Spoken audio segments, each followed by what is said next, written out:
el Ministerio de Salud, que hasta el día de hoy no tiene guías de práctica clínica para el manejo de esta patología. Entonces, el motivo de esta charla realmente, bueno, no me gusta que sea un monólogo, la idea no es aburrirlos, sino al contrario, es poder darles las piezas claves de cómo abordar un paciente cuando tiene obesidad, no estigmatizarlo, no echarle la culpa, porque nadie busca ser obeso, y que tenemos actualmente diversas herramientas de cómo luchar contra esto. ¿Ven? Así que vamos a empezar. Bien, bueno, ya me presentaron. Igual aquí está mi Instagram por si me quieren seguir. Si les gusta lo que están escuchando, pueden seguir. De hecho, ahí comparto un poco de ciencia y también un poco de deporte. Me tomo fotito y me etiquetan, por favor. Gracias. Muy bien, esa es la agenda, ¿ok? Vamos a hablar un poquito de la epidemiología, de la patogenia, los fenotipos de obesidad, porque así es, no todos los pacientes obesos son iguales. El abordaje del paciente con obesidad, farmacoterapia y por último algunas conclusiones. Y vamos a empezar hablando de este paciente, ¿bien? Es un paciente de más o menos 12 años, en edad pediátrica, bien, con familiares, la gran mayoría de ellos, mamá, papá, hermanos con obesidad, bien, es un paciente que tiene mucha necesidad de consumo de dulces inclusive, y lo premian con dulces cuando saca buena nota en el colegio, y lamentablemente pues ha llegado a tener obesidad infantil. Y más adelante les voy a contar qué pasó con este paciente. Entonces, ¿qué es lo que sabemos hasta el momento? ¿Qué cosa es la obesidad? De hecho, en el año 2023 se logró un consenso a nivel Latinoamérica del manejo de lo que debería ser sobrepeso y obesidad, y es lo que les vengo a traer el día de hoy. Entonces, según la Organización Mundial de la Salud, hay que saber de que la obesidad es una acumulación anormal o excesiva de grasa que puede ser perjudicial para la salud. Por otro lado, bien, tenemos como otra definición, como una enfermedad crónica, metabólica, inflamatoria, que se va a caracterizar por el exceso de grasa, cuya distribución va a condicionar justamente el riesgo de enfermedades cardiovasculares, inclusive lo que es la muerte. Entonces, son tres realmente los conceptos que nos tenemos que llevar el día de hoy. Es una enfermedad crónica, recidivante, o sea que puede irse y luego volver, y progresiva, basada netamente en un tejido adiposo inflamatorio. Y de hecho, tenemos otras características, ¿bien? El síndrome es crónico, el tratamiento suele ser de por vida, cuidado con el negocio de las dietas, ¿bien? Que la dieta de la papa, que de la piña, que baja de peso en 7 días con el reto de no sé qué, retos de TikTok y demás. Hay que saber de que realmente aquí la terapia tiene que ser totalmente integral, ¿bien? Y evitar obviamente lo que es la reganancia de peso una vez haber salido de la obesidad. Ahora, el año pasado, y de hecho también parte de este año, se ha estado evaluando cómo es que nosotros realmente definimos obesidad. Y por mucho tiempo, y creo que la gran mayoría de ustedes aquí presentes lo saben, el diagnóstico de obesidad estaba en base al índice de masa corporal, ¿cierto? Pero a veces no cuadra, porque ¿dónde queda John Cena? ¿Dónde queda La Roca? ¿No? Personas que hacen fisiculturismo, todos serían obesos, ¿bien? Y es por eso que nosotros estamos buscando realmente crear una nueva definición. Justamente como lo ven aquí en el gráfico, ¿bien? Tenemos atletas que no tienen obesidad, pero tienen una gran masa magra, y por otro lado realmente tenemos pacientes que tienen un gran tejido adiposo. Entonces, este consenso lo que busca básicamente es poder dar otra nueva definición a la obesidad, y la divide en obesidad preclínica, que es aquella obesidad o aquel típico paciente que viene al consultorio y dice: doctor, pero yo estoy sano, miren mis exámenes, y efectivamente, ¿no? Glucosa, colesterol, triglicéridos, está todo bien, transaminasas hepáticas perfectas, el tema de lo que es la presión arterial igualmente, pero tenemos un gran tejido adiposo, sobre todo a nivel del perímetro abdominal. Y por otro lado, a eso se le llama obesidad clínica. Y por otro lado tenemos a la obesidad clínica, aquella obesidad o aquella persona con obesidad que va a cumplir los criterios anteriores, pero ya tenemos, lamentablemente, otras comorbilidades. Resistencia a la insulina, prediabetes, diabetes, dislipidemias, hipertensión arterial, hasta problemas mecánicos como lo que vendría a ser osteoartritis, ¿bien? apnea del sueño, entre otras situaciones. Ahora, el diagnóstico de obesidad va a tener dos tipos de componentes, como le mencionaba.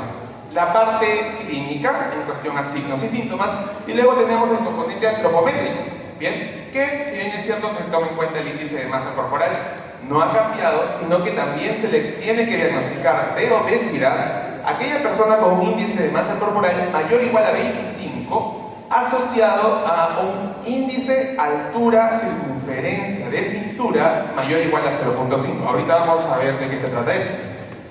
Y entonces, el diagnóstico final va a ser la suma de estos componentes. Bien, recuerden, índice de masa corporal mayor o igual a 30, o índice de masa corporal mayor o igual a 25, más lo que vendría a ser un índice altura-cintura mayor o igual a 0.5. Esto asociado evidentemente a condiciones de repente médicas, trastornos psicológicos asociados a la obesidad igualmente.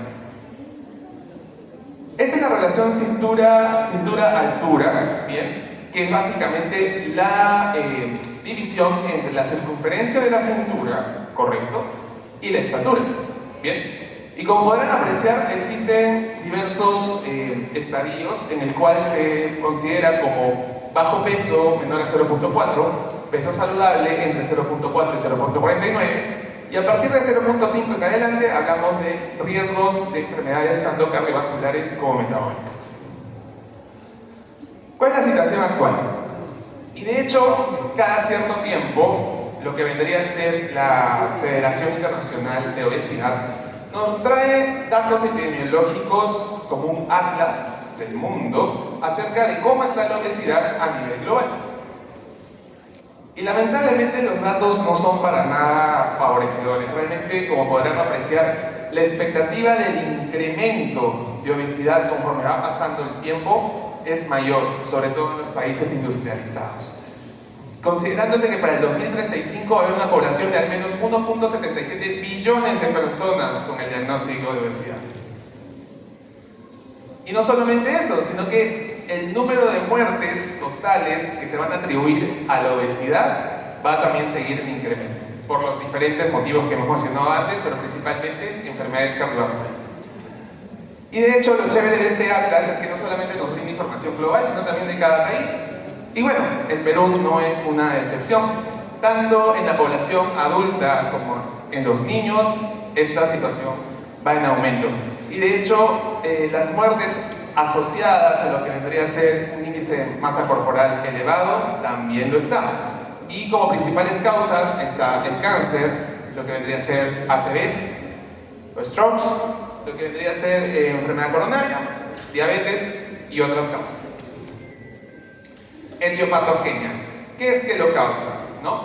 Y por mucho tiempo, y hasta los mismos colegas le dicen al paciente cuando consultan por doctor, me he subido de peso, y el estigma está, ¿no? Ah, seguro comes mucho, ah, seguro no te mueves, ¿bien? Entonces la solución es simplemente deja de comer y muévete más. Y vamos a ver que eso no es así al 100%. En primer lugar, tenemos la etiopatogenia, el principal núcleo, que es la genética, ¿bien? Y que no les sorprenda que existen familias enteras de personas con obesidad, como el caso del paciente que hemos visto al principio. Sin embargo, también tenemos el ambiente obesogénico. El ambiente obesogénico básicamente es el lugar donde esta persona va a vivir. Como le mencionaba, ¿no? Si la familia, por ejemplo, es de consumir muchas cantidades de kilocalorías, exceso de dulce, es más, el sedentarismo como tal, hábitos de fumar, hábitos de tomar alcohol, se le llama ambiente obesogénico. Tenemos la epigenética, bien, que es todos los factores externos que van a modificar nuestro ADN mediante procesos como la metilación y la acetilación. La microbiota intestinal, que también es un tema que está bastante en boga. Tenemos bacterias dentro de nuestro intestino delgado y grueso que van a modular ciertas señales, y existe un tipo de microbiota intestinal específica que de hecho nos predispone a la subida de peso. Y cuando dice el paciente, doctor, es que yo asimilo más la comida, no están tan equivocados, porque esto realmente existe. Y alteración de lo que vendría a ser la integración central, hablamos del sistema nervioso central. Nosotros tenemos un regulador del apetito que se encuentra en un órgano llamado hipotálamo. Este hipotálamo en las personas con obesidad lamentablemente tiene un funcionamiento totalmente alterado. Y tenemos dos fenotipos metabólicos, ambos pacientes con obesidad, ambos pacientes con un tejido adiposo incrementado. Sin embargo, hay que saber que va a depender qué tanto disfunciona o qué tan sano, entre comillas, está el paciente con obesidad. Depende del tamaño del adipocito. Cuanto más grande es el adipocito, cuanto más grande es el tejido adiposo, va a haber mayor presencia de marcadores inflamatorios, ¿bien? Va a haber mayor resistencia a la insulina y es ahí donde empieza la cascada de la aparición de las enfermedades metabólicas, ¿bien? Y sobre todo cardiovasculares. Todavía cuando está en estadios muy iniciales, es por eso que el paciente acude a consulta con exámenes auxiliares totalmente normales, pero deja que pase el tiempo y continuamos con los hábitos no saludables y al final terminamos en lo que hemos mencionado hace un momento. ¿Cuáles son las complicaciones relacionadas a la obesidad? ¿Hay complicaciones? Por supuesto que sí. Las vamos a dividir en lo que es biomecánicas, como apnea obstructiva del sueño, aquel persona con obesidad que ronca y no deja dormir a los demás. Enfermedad por reflujo gastroesofágico, osteoartritis, bien, tanto de rodillas, caderas igualmente, incontinencia urinaria, defectos inclusive de la función pulmonar. Existe un síndrome que lo hice una sola vez, de hecho lo vi internado hace muchísimos años, que se llama síndrome de Pickwick. El síndrome de Pickwick es una hipoventilación pulmonar por la gran cantidad de tejido adiposo que se encuentra alrededor de la caja torácica, lo cual impide justamente que la caja torácica se mueva con normalidad, tanto la inhalación como la exhalación. Complicaciones cardiometabólicas, bueno, lo que ya hemos mencionado, dislipidemias, hipertensión arterial, esteatosis hepática que puede terminar en cirrosis, hoy por hoy siendo la primera causa de cirrosis hepática a nivel mundial, el alcohol ya no lo es. Alteración de tolerancia a glucosa en ayunas, desde resistencia a la insulina, prediabetes, diabetes y por ende también enfermedades cardiovasculares. Y tenemos otras, ¿no? Que también a veces uno dice, ¿y esto qué tiene que ver? Pero tiene mucho que ver. Infertilidad, tanto en el varón como en la mujer. Hiper e hipoandrogenismo, que es el exceso de efecto de hormonas masculinas, la presencia de cáncer, cálculos en la vesícula e inclusive trastornos de las emociones como depresión y ansiedad. ¿Y cuál es el motivo por el cual nosotros buscamos la pérdida de peso como de lugar? Porque como podrán ver en este cuadro, dependiendo de la complicación de la obesidad y dependiendo de cuánto peso nosotros perdamos, vamos a poder encontrar mejorías.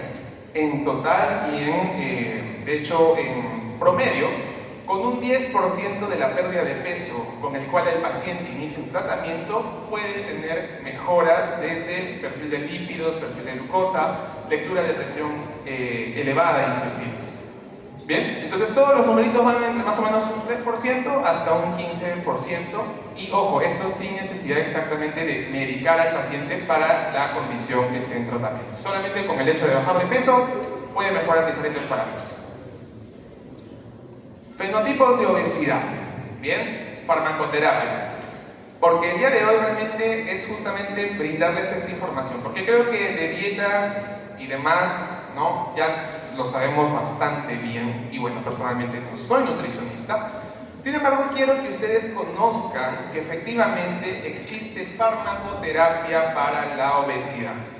Ojo, no confundan. Esto de acá no son quemadores de grasa, no son quemador de grasa 3000, nada que ver, ¿bien? Son medicaciones que están aprobadas por las diferentes sociedades, sobre todo por la FDA, ¿bien? Que nos va a dar realmente efecto beneficioso sobre lo que es la pérdida de peso mediante diversos mecanismos que vamos a describir el día de hoy. Pero la pregunta del millón es si a todos les doy lo mismo, ¿no? Si yo sé que X medicamento me da como solución el tema de la baja de peso, ¿a todos les voy a dar lo mismo? La respuesta es que no, porque existen fenotipos. Y como vuelvo a repetir, no todos los pacientes con obesidad son iguales, porque no todos los pacientes con obesidad están ahí por el mismo motivo. Entonces, ¿cómo definimos el fenotipo? Básicamente las características o rasgos que se pueden observar o detectar a través de algún medio, por ejemplo la apariencia, respuestas fisiológicas o bioquímicas, desarrollo y comportamiento psicológico. El fenotipado es la identificación de esos individuos en base al conjunto de características, ¿no? Y luego el fenotipado profundo es el análisis preciso y completo de los rasgos observables que van a ser consecuencia del resultado de la genética, epigenética, estilo de vida y demás. Ahora, ¿a todos los pacientes con sobrepeso le voy a dar un fármaco? ¿Sí o no? Vamos a ver. Entonces, ¿qué dicen las guías de práctica clínica? Bien, la Asociación Americana de Diabetes, la Asociación Americana del Corazón, indica que solamente aquellos pacientes que tengan un índice de masa corporal mayor o igual a 30, o en su defecto, un índice de masa corporal mayor o igual a 27, con alguna comorbilidad metabólica, ¿no? Diabetes, prediabetes, dislipidemia, acidosis hepática, tienen derecho a recibir algún tipo de medicación específica para el tratamiento de obesidad. Por otro lado, el Colegio de Endocrinólogos Americanos Clínicos indica que no solamente es un tema de dar pastillas, y eso también es importante explicarle al paciente, que no solamente el paciente va a recibir medicación, sino que también se trata de lo que vendría a ser un estilo de vida. Por otro lado, la eficacia debe evaluarse después de los 3 primeros meses, evidentemente. Ahora, ¿cuál es el algoritmo en el manejo de la obesidad? ¿No? En primer lugar, evidentemente, no es que viene el paciente y te doy una pastilla y se acabó. Tiene que haber, evidentemente, también cambios en el estilo de vida, que va mucho más allá, vuelvo a repetir, de si como mucho, si como poco, si me muevo mucho o me muevo poco. El sueño, ¿bien? Mínimo 6 horas, máximo 8 horas. La calidad de sueño, porque yo puedo dormir 20 horas, pero si es un sueño pésimo, que me despierto a cada rato, esto no me sirve por los picos de cortisol que se generan justamente al tener un mal sueño. El estrés crónico. Estrés caracterizado no solamente por ser físico, sino también psicológico y mental. Bien, los medicamentos antiobesidad, cuando obviamente los estilos de vida puedan fracasar. Luego tenemos la tan famosa cirugía bariátrica, bien, y la combinación postquirúrgica, que básicamente podemos continuar con estilos de vida y poder hacer un puente en el tratamiento con lo que vendría a ser fármacos. Ahora, la medicación antiobesidad va a ser basada en el fenotipo del paciente. Y vamos a presentar justamente los 4 tipos de paciente con obesidad. Bien, características que van a definir a quién le voy a dar qué cosa.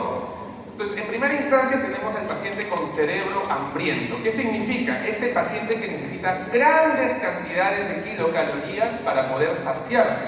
Aquella persona que, por ejemplo, le invitas un pedazo de pizza y termina terminándose toda la pizza entera. Nunca se llena, ¿bien? Hasta que recién cuando termina toda la pizza dice, uy, ya no me... Come muy rápido, no mastica, bien, no digiere bien sus alimentos.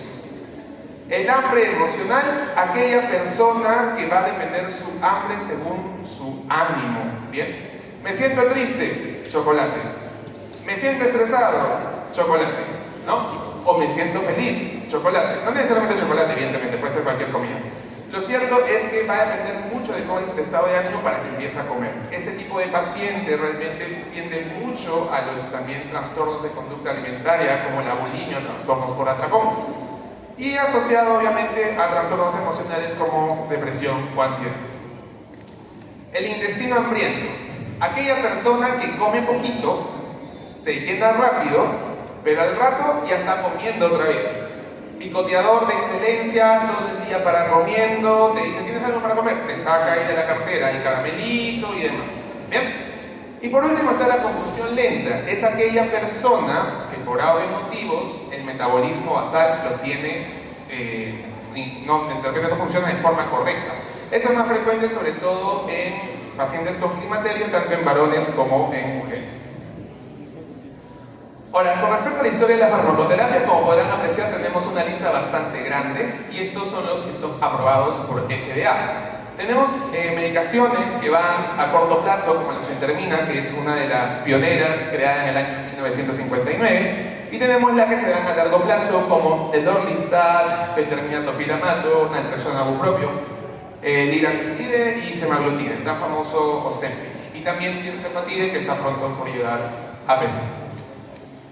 Sin embargo, vamos a ver que dependiendo del fármaco vamos a tener una expectativa de porcentaje de pérdida de peso. Bien, desde un 5 o 10% y luego nos vamos hasta la cirugía bariátrica, que es lo que pierde más de peso, ¿no? 30% y 35%. Y existe una brecha de tratamiento donde justamente los nuevos fármacos que están saliendo, como los agonistas de receptores de la GLP-1, están teniendo bastante notoriedad.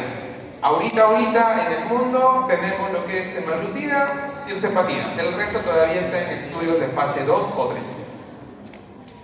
Entonces, ¿para qué me sirve saber a qué tipo de paciente me estoy enfrentando? Bien, justamente para poder brindar la medicación correcta. Por ejemplo, en caso de cerebro hambriento, puedo dar lo que es topiramato. En hambre emocional, naltrexona propio. En intestino hambriento, liraglutida. Y en convulsión lenta, lo que vendría a ser fentermina.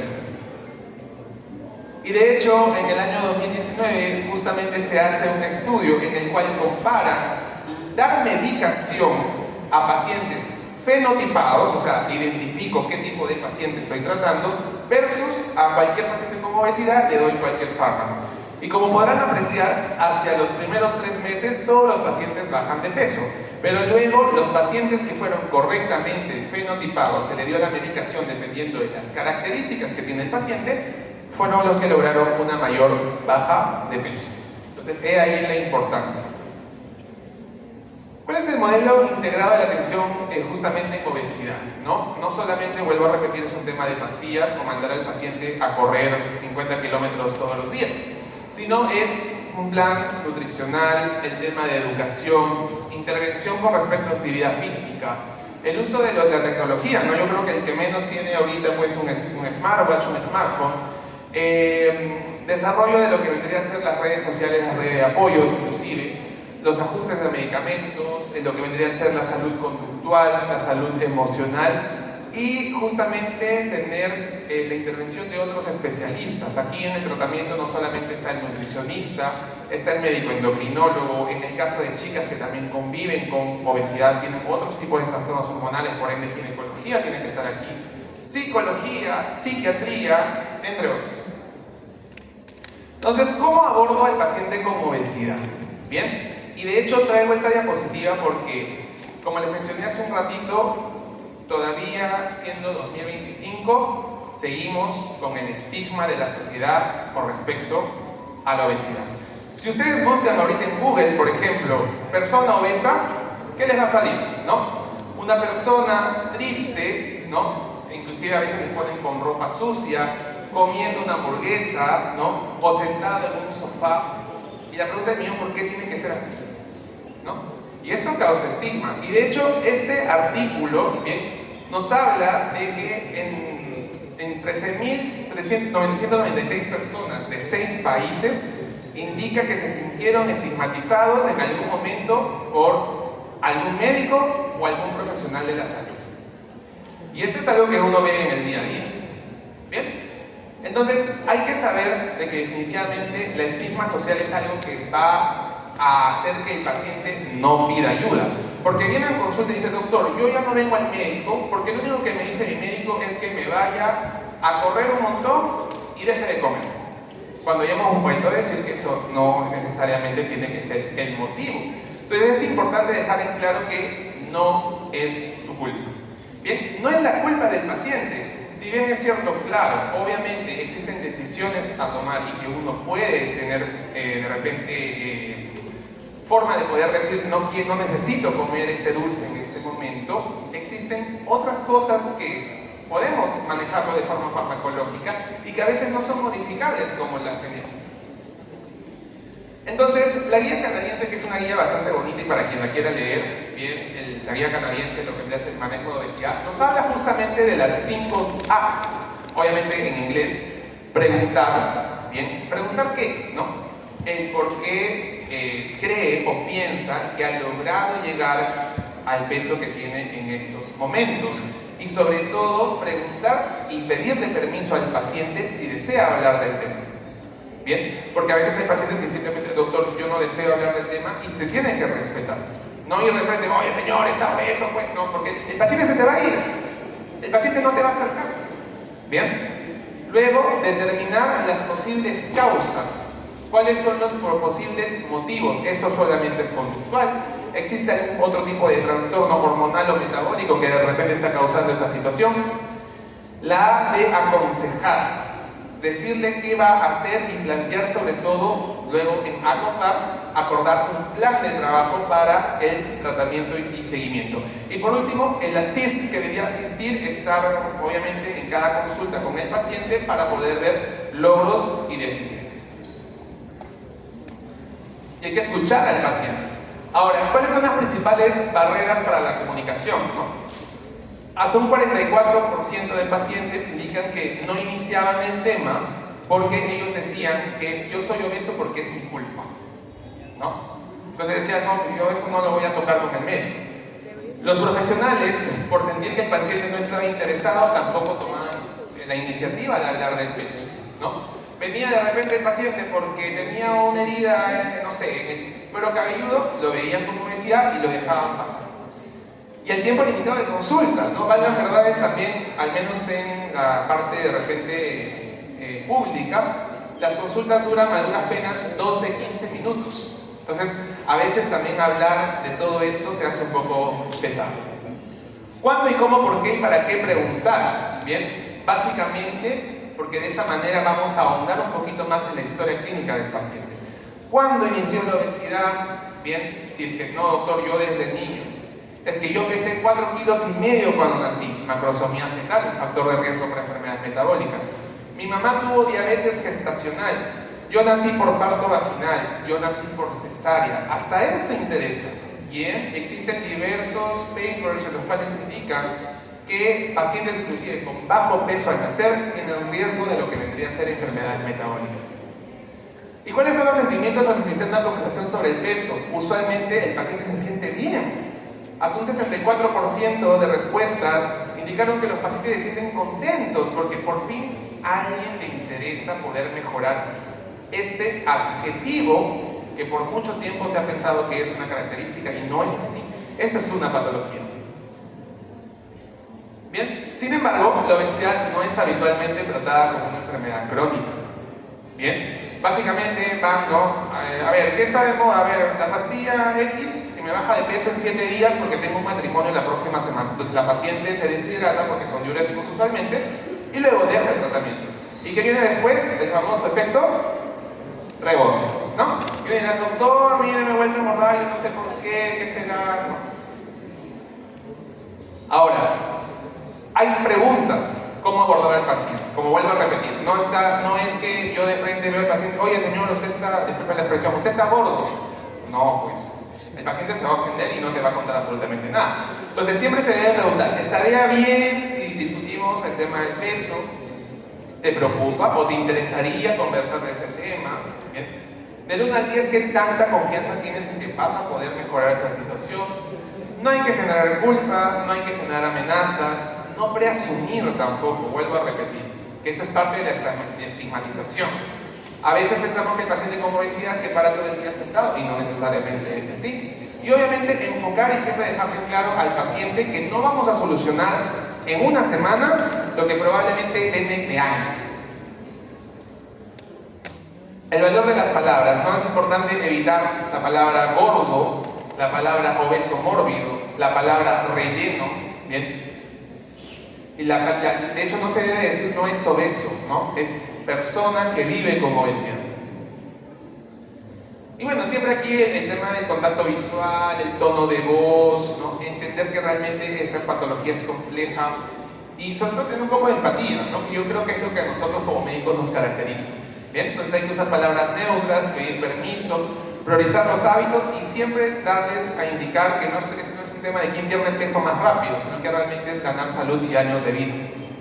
Y el soporte social también es sumamente importante. Cambiar el ambiente obesogénico, que también es a veces un poco complicado. Y esto, ¿no? El evitar el estigma en las redes sociales, como les voy a mencionar, a veces ponemos en Google y salen estas imágenes que nada que ver. Entonces, hay que hacer una buena historia clínica en la cual hay que saber desde cuándo inicia la obesidad, la historia del peso, cómo hay un incremento. A veces, sobre todo las chicas, sobre todo después de los embarazos, es que empiezan a subir muchísimo más de peso. En la menopausia igualmente, ¿qué los motiva a que puedan mejorar esa situación? Porque decirle, a ver, ya métete al gimnasio, ¿no? Yo personalmente yo no hago gimnasio porque no me gusta y tengo pagado una membresía, por ejemplo. Y muchos de hecho aquí probablemente lo tengan igual. y sobre todo poder estar preparados para el cambio. Y dejar bien en claro al paciente que no se debe frustrar si en el primer mes no baja ni un gramo. Es totalmente normal. Vamos a pasar esto. Bien, entonces, ¿cuáles son las barreras actualmente también para el manejo de la obesidad? Desde factores del paciente, de que no lo reconoce como una enfermedad, sino lo reconoce como una característica. Que no crea que se puede mejorar esto o que haya desinformación. Factores también ambientales, el ambiente obesogénico que les acabo de mencionar. Barreras económicas, también, totalmente importante. Y desde el punto de vista médico, el tema del tiempo, el tema de la falta de capacitación para el manejo de obesidad y sobre todo el diagnóstico formal, ¿no? Porque a veces no se pone tampoco en consulta. Bien, entonces acá resumiendo las 5 cosas de la evaluación de la obesidad: pedir permiso para hablar del tema, bien, evaluar, ¿no? Y aquí vemos la parte antropométrica, la historia clínica, por qué es que viene la obesidad en este paciente, asesorar con respecto a indicarle cuáles van a ser los beneficios del tratamiento, acordar expectativas y detalles del tratamiento y por último, dar siempre refuerzo positivo, un feedback positivo. Pasando a lo que vendría a ser el tratamiento farmacológico, y esta es una pregunta que muchos pacientes me hacen, ¿no? Doctor, ¿por cuánto tiempo voy a tomar la medicación? ¿No? Y en teoría, si hablamos que esta es una enfermedad crónica, ¿ustedes creen por cuánto tiempo debería tomar la medicación? En teoría, por siempre. Esa es en la teoría, ¿no? Y lo que dice la literatura y el último consenso latinoamericano es que el tratamiento debe ser indefinido si el paciente responde al tratamiento y sin efectos adversos. Pero debería suspenderse si hay falta de respuesta terapéutica, la cual es definida a una pérdida menor al 5% en al menos 90 días del tratamiento, a dosis obviamente óptimas del fármaco, intolerancia a los componentes activos, cambio en el escenario clínico, por ejemplo, el paciente de repente le aparece hipertensión arterial o algún otro tipo de enfermedad que contraindique el uso del fármaco, o gestación, o personas que busquen gestación, o inclusive lactancia. Entonces, la medicación a corto plazo, por ejemplo, se recomienda usarla en situaciones especiales, ¿no? Por ejemplo, hay personas que se van a someter a cirugía bariátrica y el médico bariátrico les dice, ¿sabes qué? Tienes que bajar al menos 10 kilos de manera rápida, entonces se puede dar medicación a corto plazo, ¿bien? O aquellos pacientes que van a ser sometidos a otros tipos de cirugías. Si el objetivo es logrado, se debe hacer seguimiento continuo. Y si hubiese reganancia de peso, se debe valorar el reinicio de medicina sin dejar de lado que los estilos de vida tienen que permanecer. Ahora, ¿cuál es el éxito del tratamiento? ¿Cuál es la definición según este consenso? De que el paciente en los primeros 3 meses pierda entre un 5 al 10% del peso corporal actual, que haya cambios del estilo de vida de forma permanente, que haya mejoras de las comorbilidades y evidentemente la calidad de vida también mejora. Entonces, hablemos un poquito de los fármacos. Quiero saber, antes de todo, ¿cuántos de ustedes sabían que existían medicamentos para obesidad? Levanten la mano. Bien, menos del 50% del auditorio. Qué bueno, qué bueno. Entonces, para que puedan conocer un poquito acerca de esto. Vamos a hablar un poquito de la fentermina. Bien, la fentermina es un potente inhibidor del apetito. Lo que va a hacer es una anfetamina, bien, básicamente lo que va a hacer a nivel del sistema nervioso central es liberar noradrenalina y dopamina. Bien, químicamente, similarmente a una anfetamina, se aprueba en Estados Unidos en el año 1959 como medicación para obesidad a corto plazo. Y por corto plazo estamos hablando de solamente 3 meses. ¿Por qué no se puede usar más? Por el riesgo de adicción. La dosis aproximada es, para empezar, 15 miligramos los primeros 15 días y luego 30 miligramos. Aquí en el Perú tenemos la presentación tanto en cápsulas como en tabletas de 37.5, que básicamente es 30 miligramos de fentermina más excipientes. Como podremos apreciar, esta básicamente es un área pre y postsináptica. Lo que hace básicamente la fentermina es que tanto la noradrenalina como la dopamina puedan liberarse de manera libre y puedan actuar en los receptores postsinápticos del sistema nervioso central a nivel del centro del apetito. Lo que hace netamente es inhibir apetito. Efectos adversos, porque es importante que cuando uno va a tener una medicación tiene que comentarle al paciente que puede estar expuesto a algunos efectos como palpitaciones, sequedad de la boca, ansiedad, euforia, tremor distal y parestesias que vendrían a ser hormigueos. Contraindicaciones, no se puede usar después de repente haber usado inhibidores de la monoaminoxidasa, bien, y de hecho hay que saber de que no debemos usar anfetamina para poder, por ejemplo, quedarnos a estudiar en la noche en vez de cafeína, por ejemplo, y no se debe dar en pacientes que tengan conductas alimentarias como anorexia o bulimia, personas que tengan trastornos psicóticos como por ejemplo esquizofrenia, embarazo y lactancia. Tenemos también fentermina topiramato, que es ya la combinación de esta primera molécula con topiramato. El topiramato es un fármaco anticonvulsivante que también sirve para tratamiento de migrañas, y de hecho este medicamento combinado con fentermina van a hacer sinergia, bien, la inhibición de apetito es mucho mayor. De hecho, es aprobado en el 2012 en FDA justamente para el uso del tratamiento de obesidad, y existen diferentes estudios los cuales avalan su uso y se puede usar a largo plazo. El estudio más largo, de hecho, fue hasta en 56 semanas. La dosis recomendada va iniciando 2 semanas con 3.75 de fentermina con 23 miligramos de topiramato, luego pasar a 7.5 46 y luego a 15 miligramos con 92. Igualmente, la indicación es mantenerlo 3 meses. Si en 3 meses el paciente no logra bajar al menos el 5% del peso corporal con el cual inicia el tratamiento, debe ser suspendido. Con respecto a efectos adversos muy parecidos a fentermina, al cual aquí también se le agrega dolores de cabeza, niebla mental, hormigueos igualmente, temblor de manos, temblor de ojos, dolor de cabeza, el tema de lo que vendría a ser nerviosismo. No significa que todo tiene que pasar al paciente. Es importante también dejarle claro que no necesariamente le va a pasar las 7 plagas de Egipto, porque de lo contrario el paciente se va a asustar y va a salir corriendo, no le va a dar la medicación.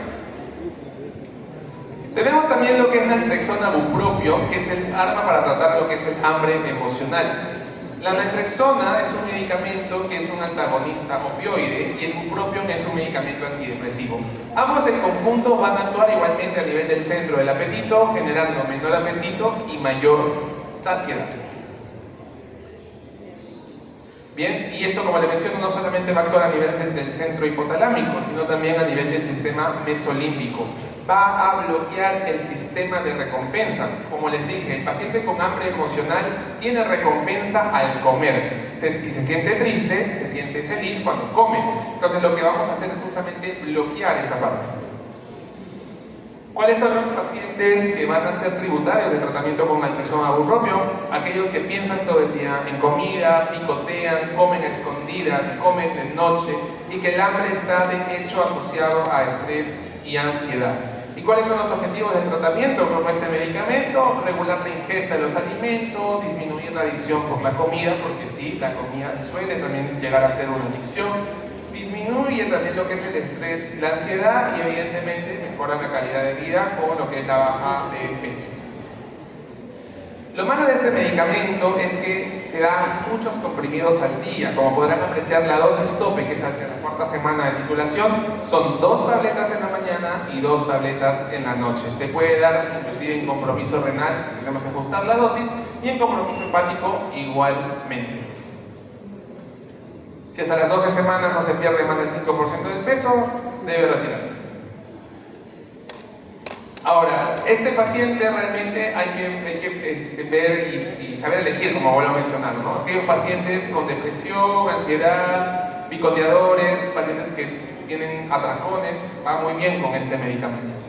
Hay contraindicaciones como gestación, lactancia, hipertensión no controlada, antecedentes de convulsiones, los trastornos de conducta alimentaria nuevamente, e interactúa con algunos medicamentos como el clopidogrel. Existen algunos efectos adversos también, como náuseas, estreñimiento, cefalea, vómitos. Ocurren usualmente en la titulación de la dosis, pero luego suelen irse. Y por último vamos a hablar de los famosos agonistas de receptores GLP-1, los famosos lapiceros que parecen insulina pero que no son insulina y que están bastante de moda porque inclusive son virales en las redes sociales.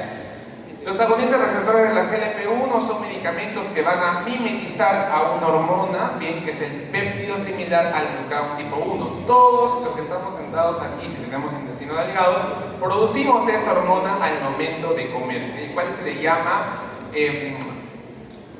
momento incretina, bien, o una hormona incretina. La incretina viene de la palabra en inglés intestine secretion, bien, son hormonas que se van a a desarrollar a partir del estímulo por la comida para que la glucosa pueda ingresar a la célula mediante la producción de insulina. Pero este medicamento, que va a tener una similitud aproximada del 93% con el GLP-1 de nosotros, lo que va a hacer es generar bastante saciedad, un retardamiento del vaciamiento gástrico, o sea, genera bastante llenura, y a nivel del centro del hambre también va a generar lo que es la inhibición del apetito. Pero no solamente eso, sino va a tener otros beneficios, como lo que vendría a ser mejoras de la lectura de la presión arterial. Es un medicamento que en primera instancia, de hecho, fue creado para pacientes con diabetes, dado que tenemos receptores de GLP-1 a nivel del páncreas endocrino. Hablemos un poco de liraglutida. Hay que saber que se puede indicar a partir de los 12 años de edad, bien, y que de hecho es sumamente seguro. Se tiene que iniciar con dosis de 0.6 miligramos subcutáneo y la dosis recomendada en teoría es la de 3 miligramos diarios. No necesariamente debe colocarse en ayunas, esa preferencia del paciente, y como los otros fármacos, si no baja más del 5%, debe ser suspendido. No se puede dar en lactancia, no se puede dar en gestación, se tiene que suspender el medicamento si genera algún tipo de alergia, y no puede darse en pacientes con historia de cáncer medular de tiroides, que es un cáncer totalmente rarísimo de lo que vendría a ser la tiroides. El principal tipo de cáncer es el carcinoma papilar. La neoplasia endocrina múltiple tipo 2, neoplasias de médula ósea, y hay que tener mucha precaución con pacientes que hayan tenido historia de pancreatitis o tengan problemas a nivel de vesícula como colecistitis crónica. Mucho cuidado con las bajas de azúcar y hipoglicemias en aquellos pacientes que a la par usan insulina o sulfonilureas como la gliaclamida. Tenemos a la semaglutida, que también es un análogo del GLP-1. A diferencia del liraglutide, se usa semanal, lo cual hace que la adherencia del paciente sea mucho mayor. Las indicaciones son las mismas que liraglutida, no se aprueba aún en menores de edad, y se contraindica, y las contraindicaciones y los efectos adversos son muy similares a liraglutida. La titulación de la dosis va desde el primer mes 0.25 semanal y va a ir subiendo de 0.25 en 0.25 hasta llegar a una dosis en el quinto mes de 2.4 miligramos semanal, que en teoría es la dosis de mantenimiento. De hecho, si comparamos semaglutida con liraglutida, semaglutida es el que tiene mayor efectividad con respecto a la pérdida de peso. Y tirzepatida, que es el medicamento más nuevo hoy por hoy, presente ya en Latinoamérica, en países como Brasil, países como Argentina.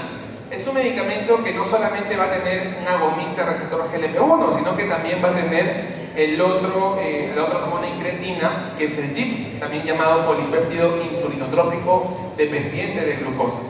Bien, y que de hecho va a tener efecto en diferentes órganos como el corazón, el riñón, el páncreas, hasta el cerebro. Bien, recuerden que estas dos hormonas van a ser producidas en el intestino delgado por las células L y las células K. Bien, este medicamento indica que hacia el término de tratamiento puede perder inclusive hasta un 20 o un 25% de lo que vendría a ser el peso, lo cual hace que el paciente inclusive ya no necesite una cirugía bariátrica. Medicamentos no recomendados, bien. Hormonas de crecimiento, hormonas tiroideas, también a veces usan T3 en los gimnasios para lo que vendría a ser la búsqueda de pérdida de grasa, no debería hacerse. Bien, gonadotropinas, laxantes también, las purgas, ¿no? Que nada que ver, diuréticos, evidentemente, claro, la balanza te va a decir que puedes perder 5 kilos en un día, pero recuerden que es agua, no me sirve. Y medicamentos que podrían tener impacto, bien. Metformina, que no ha sido creado jamás para el tema de pérdida de peso, sin embargo, por sus efectos adversos, podría darse lo que es la pérdida de peso. Monoterapia con topiramato, monoterapia con buprofeno, algunos ansiolíticos, bien, como lo que vendría a ser la fluoxetina, más no está indicado al 100%, y no se recomienda justamente por el pobre impacto en el peso. Y recuerden, ¿no? Asimismo, al ser una enfermedad crónica, no se recomienda el uso a largo plazo de medicamentos de corto plazo, como la fentermina. Bien, los otros medicamentos no habría ningún tipo de problema. Y bueno, ya para culminar, ¿no? ¿Y qué fue del paciente? Creo que, no sé si se acuerdan que dijimos al momento, ¿no? El niñito, ¿qué fue de él, no? Y bueno, ese paciente soy yo. Bien. Bueno, creo que algunos ya se hayan dado cuenta. Y sí, les traigo esto justamente ya para terminar y dar el mensaje final. Quien les habla sufrió de obesidad por mucho tiempo. A los 18 años yo llegué a pesar 120 kilos y antes de que estén pensando, luego seguro se voló el estómago, no fue así. Y no, ojo, no estoy diciendo que sea malo o sea bueno hacerlo, ¿ok? Si está bien indicado, en buena hora. Lo cierto es que yo estaba estudiando medicina y cada vez que iba a clases me daba cuenta de lo que me esperaba de repente a mis años actuales. Es ahí donde yo decido cambiar hábitos, ¿bien? Me demoró 4 años en perder 40 kilos y el día de mañana a las 6 de la mañana corro mi tercera maratón de Lima, 42 kilómetros. Soy maratonista. No tengo un cuerpazo porque, como le decía justamente al colega acá sentado, no trabajaría de médico, trabajaría de otra cosa. Pero lo que les animo, chicos y chicas, bien, es de que de repente hoy por hoy, cuando los pacientes vienen a la consulta, yo les pregunto ¿por qué no haces actividad física, por ejemplo? Es que no tengo tiempo. Esa es la respuesta. Y realmente cuando uno lo desea, siempre hay tiempo. ¿Bien? No perdamos ese momento para poder recrearnos. El estudio está súper bien. Yo también he pasado, para estar aquí con ustedes, han pasado al menos 11 años de estudio entre medicina, especialidad, salud y más. Entonces, quiero decirles que siempre hay tiempo para todo, siempre y cuando ustedes lo deseen. Que sí se puede trabajar la obesidad sin necesidad de cirugías bariátricas y que realmente hay que evitar la estigmatización al paciente. Para concluir, hay que saber que la obesidad es una patología crónica relacionada a otras enfermedades no transmisibles como diabetes, hipertensión y demás. El principal efecto fisiopatológico está definido por algo llamado lipotoxicidad, que es básicamente el tejido adiposo inflamatorio. La obesidad va mucho más allá del índice de masa corporal y hemos visto que esto es muy variable y que ya se está dejando mucho de lado. La farmacoterapia es coadyuvante a la terapia nutricional y actividad física. Se requiere un fármaco que evidencie la pérdida de peso sostenida, que sea seguro y que sobre todo esté dentro de las guías de práctica clínica. Nada de quemadores de grasa de gimnasio que ni siquiera tienen registro sanitario, por favor. Evaluar las contraindicaciones y precauciones para cada paciente antes de abordar al paciente. Recuerden que el tratamiento es totalmente individualizado, no lo que a Juanita le funciona, a su amiga le va a funcionar. Y sobre todo motivarse, ¿bien? Yo quiero dar mi testimonio de vida, como les digo, que sí se puede y bueno, la idea de esta charla es que puedan ser más conscientes, dejemos la estigmatización y el paciente con obesidad de hecho sí puede salir adelante con ayuda también del profesional, tanto médico como no médico. Muchísimas gracias.